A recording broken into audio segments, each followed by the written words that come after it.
तो दोस्तों आप सभी को मेरा नमस्कार। मैं हूं आपका होस्ट नितिश राजपूत, लेकर आया हूं एक और धमाकेदार पॉडकास्ट आप सबके सामने। हिमाचल प्रदेश में आपको क्या कोई उभरती हुई पॉलिटिकल पार्टी नज़र आती है या आई है?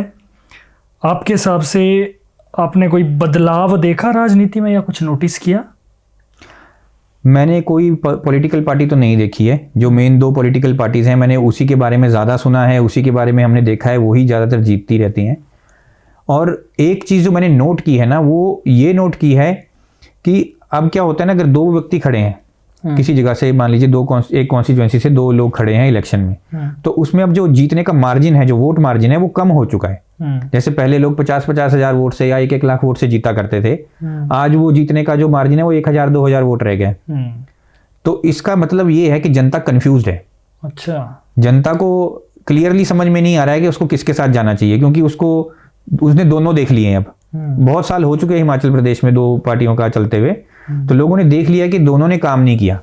और ये चीज़ देखो दिखती बात है नीतीश जी, अगर आप देख रहे हो कि आपके हिमाचल प्रदेश के अंदर एक पॉलिटिकल पार्टी रिपीट नहीं हो रही है, एक बार सरकार में आई, अगली बार दूसरे की सरकार बन गई, फिर वो भी रिपीट नहीं हो रही है, इसका मतलब काम दोनों ही नहीं कर रहे। जो काम आपको चाहिए वो आपको मिल नहीं रहा, इसलिए आप बार बार अगले को बदल के देख रहे हो। और ये जो सारा सिस्टम है ये चलता रहता है, खेल चलता रहता है। ये मैंने एक चीज़ तो नोट की है कि अब वोट मार्जिन बहुत बुरी तरीके से गिरा है, जनता कंफ्यूज्ड है। शायद उसको थोड़ा थोड़ा समझ में भी आने लगा है कि इनका खेल क्या है, लेकिन अभी वो अच्छे तरीके से डिसाइड नहीं कर पा रही, या हो सकता है उनके पास ऑप्शन नहीं है। ये भी हो सकता है, क्योंकि पार्टी के रूप में अभी कोई ऑप्शन नहीं है हिमाचल प्रदेश में। लेकिन हाँ, ये ज़रूर हुआ है कि अभी रिसेंटली कुछ सालों से मैंने देखा है कि इंडिपेंडेंट लोग थोड़ा ज़्यादा अब जीत के आ रहे हैं, और उसमें भी इंडिपेंडेंट में अब कुछ नए आप देखेंगे जवान लोग भी आ रहे हैं, यंग लोग भी आना शुरू हुए हैं।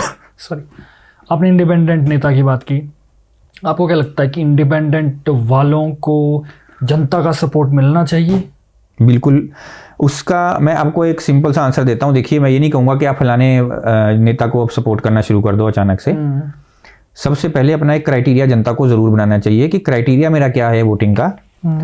अब उस क्राइटेरिया के अंदर पढ़े लिखे का होना, एक्सपीरियंस बंदे का होना, सही मुद्दे जो उठा रहा है उसका होना, और वो जो जिसके पास कुछ थोड़ा प्लान हो वो होना ज़रूरी है। अगर कोई नया नेता, अगर कोई इंडिपेंडेंट व्यक्ति उसमें फिट हो रहा है तो आप इंडिपेंडेंट व्यक्ति को जिताओ, लेकिन फिर इंडिपेंडेंट व्यक्ति का साथ मत छोड़ो, उसका साथ आपको खड़े रहना पड़ेगा। क्योंकि इंडिपेंडेंट के पास एक बड़ी पॉलिटिकल पार्टी का हाथ नहीं है, बड़ी पॉलिटिकल पार्टी के पैसा नहीं है उसके पास, वो पैसे का जोर नहीं दिखा सकता, वो एडवर्टाइजमेंट का जोर नहीं दिखा सकता, वो झूठ फरेब नहीं चला सकता।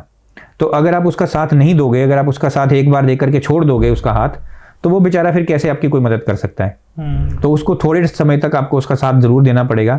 मैं तो ये कहूँगा अगर अच्छा व्यक्ति आपको मिल रहा है तो सारी उम्र मत उसका हाथ छोड़ो, क्योंकि अच्छे लोगों का मिलना आज की डेट में बहुत मुश्किल है, खास करके राजनीति के अंदर। फिर इन फ्यूचर ऐसा भी हो जाता है ना कि जैसे मान लो अकेला है, उसको मान लो जिता दिया, इंडिपेंडेंट को जिता दिया, अब वो ये उसके सामने मजबूरी आ जाती है कि देखो जी पीछे तो सरकार कोई और है, मैं हूँ इंडिपेंडेंट, तो मैं कुछ ज़्यादा कर नहीं सकता। तो इसमें आपका क्या कहना है कि उसके पास क्या क्या पावर्स आ सकती है जो वो कर सकता है और जो नहीं कर सकता वो? जो इसमें सच्ची बात ये है, ये लोगों का ये भी एक भ्रम फैलाने वाली बात है कि एमएलए कुछ नहीं कर सकता। अगर एमएलए कुछ नहीं कर सकता तो फिर बनने का लालच क्यों है? एक बात।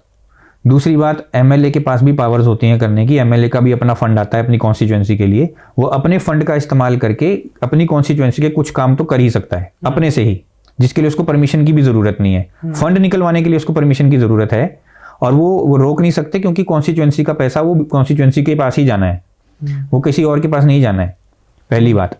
दूसरी बात ये है कि जो एमएलए इंडिपेंडेंट है, जब अगर कोई वो व्यक्ति अच्छा है और सच्चा है, मेरे हिसाब से अगर वो जा रहा है विधानसभा के अंदर, जो सबसे पहला चेंज आप देखेंगे, जो सबसे पहला बदलाव देखेंगे, एक आप मैसेज भेजेंगे राजनीति को कि हम इस व्यक्ति को इसलिए खड़ा कर रहे हैं क्योंकि ये ईमानदार व्यक्ति है, तो अब हमें ईमानदारी पसंद आ रही है, अब हमें तुम्हारी एडवर्टाइजमेंट पसंद नहीं आ रही, अब हम तुम्हारा सोशल मीडिया नहीं देख रहे, अब हमें काम चाहिए। तो एक मैसेज तो सीधा क्लियर चला गया, पहली बात। दूसरी बात, वो व्यक्ति जब सेशन में बैठेगा, सेशन के दौरान आपके मुद्दे उठाएगा, सही मुद्दों पे वो बात बार बार केंद्रित करेगा, बार बार उस मुद्दे की तरफ वो लेके जाएगा गवर्नमेंट को, उसका ध्यान एकत्रित करेगा बार बार उस तरफ को, तो उसके ऊपर कुछ तो डिस्कशन होगी, बड़े लेवल पे भी डिस्कशन होगी। और फिर जब नेता देखेंगे कि इतनी सारी जनता जो है वो इस व्यक्ति के साथ खड़ी है, तो नेताओं के बीच में भी कंपटीशन हो जाता है। फिर उनको भी लगेगा कि कुछ काम तो करके दिखाना ही पड़ेगा, चाहे 10% ही सही। तो अगर 10% भी काम होगा, जनता का तो भला होगा उसमें। और फिर एक काम जो नेता कर सकते हैं, जो एमएलए कर सकते हैं, वो होता है कि वो रिकमेंडेशंस दे सकते हैं, वो चिट्ठियां लिख सकते हैं, वो गवर्नमेंट को बोल सकते हैं कि ये काम जो है हो नहीं रहा है, बहुत साल से मैं बोल रहा हूँ, इसके ऊपर एक्शन लें। और अगर कोई एक्शन ना हो तो वो कोर्ट के पास भी जा सकते हैं, कोर्ट का दरवाजा भी खटखटा सकते हैं। अच्छा, रास्ते बहुत हैं, लेकिन बात यह है कि कोई ईमानदारी से काम करना नहीं चाहता।